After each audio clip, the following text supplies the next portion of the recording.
حضرت انس رضی اللہ تعالیٰ عنہ فرماتے 10 سال میں حضور کی بارگاہ میں رہا، کبھی ایسا نہیں ہوا کہ حضور کے گھر والوں نے اچھا کھایا ہو اور مجھے، یعنی جو گھر میں پکتا تھا، جو ہوتا تھا، حضور اپنے لیے، اپنی ازواج کے لیے، اپنے مہمانوں کے لیے، اپنے غلاموں کے لیے وہی برابر پیسہ سب کو تقسیم فرمایا کرتے تھے۔ اللہ اکبر، اللہ اکبر۔ تو میرے دوستوں، میرے بھائیوں، مزدور ڈے ہے، جہاں اسلام نے یہ کہا کہ مزدور کا حق نہ مارو، وہی مزدور سے بھی کہا کہ جب تمہیں کام پہ رکھا جائے تو جو وقت تم سے مقرر اور جو اجرت تم سے مقرر ہوئی ہے، پھر اس مالک کا اس وقت میں خیر خواہ بن کے کام کرو، ڈنڈی نہیں مارنی۔ ایسا نہیں ہے کہ 2 گھنٹے کے لیے تم سگریٹ پینے کے سوٹے لگاتے رہو اور پھر شام کو 5 بجے کہو کہ اللہ میری مزدوری، یہ خیانت ہے، پھر وہ تمہارے لیے روزی حلال نہیں ہے۔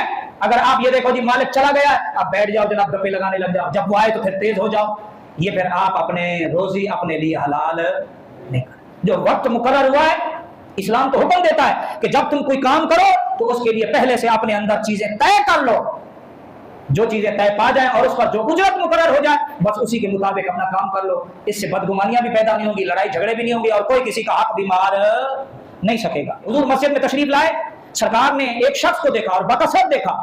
سرکار دو عالم صلی اللہ علیہ وسلم نے پوچھا کہ یہ شخص کثرت سے مسجد میں ہوتا ہے، یہ کوئی کام وام بھی کرتا ہے نہیں کرتا، اس کے گھر کے اخراجات کون چلاتا ہے؟ صحابہ کرام نے عرض کیا رسول اللہ، ہم میں سے کچھ لوگ ہیں جو اس کی مدد کر دیتے ہیں، بس یہ اللہ اللہ کرتا رہتا ہے۔ حضور نے فرمایا یہ جو عبادت کرنے والا ہے نا، اس سے بہتر وہ لوگ ہیں جو اس کی مدد کرنے والے ہیں۔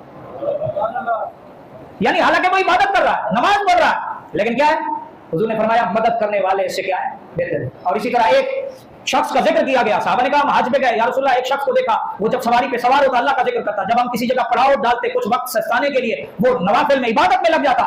آپ نے فرمایا اس کی سواری کو چارہ کون ڈالتا تھا؟ کہنے لگے یا رسول اللہ ہم ہی ڈال دیتے تھے۔ اس کے لیے کھانا کون بناتا تھا؟ صحابہ نے کہا ہم بنا دیتے تھے۔ اس کو پانی کون لا کے دیتا تھا؟ ہم لا کے دیتے تھے۔ سرکار نے فرمایا اس سے وہ لوگ بہتر ہیں اللہ کے ہاں جو اس کی مدد کیا کرتے تھے، جو اس کی کیا ہے؟ مدد کیا کرتے تھے۔ تو میرے دوستوں، میرے بھائیوں، نوجوان ہو یا بزرگ، ان سب کو چاہیے کہ اپنے روزی کے پیشے اختیار کریں۔ آج بعض لوگ، بابو کی داڑھی سفید ہو جائے، بیٹے کہتے ہیں ابا تو نے نہیں کمانا، اب کمایا تو ہم لڑائی کریں گے۔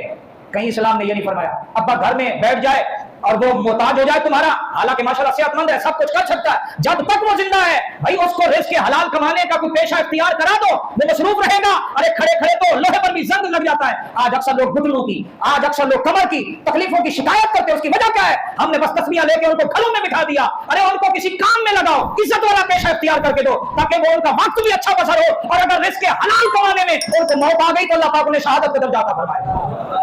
ہاں اگر والد صاحب کمزور ہیں، جسمانی طور پر بیماریاں ہیں، علیل ہے، نہیں کوئی کام کر سکتے، تو پھر ٹھیک ہے، بچوں کو چاہیے کہ وہ اپنے والدین کی خدمت کریں، نوکری کریں، اور اس پر اللہ پاک کے یہاں سے بڑا اجر انہیں اللہ پاک عطا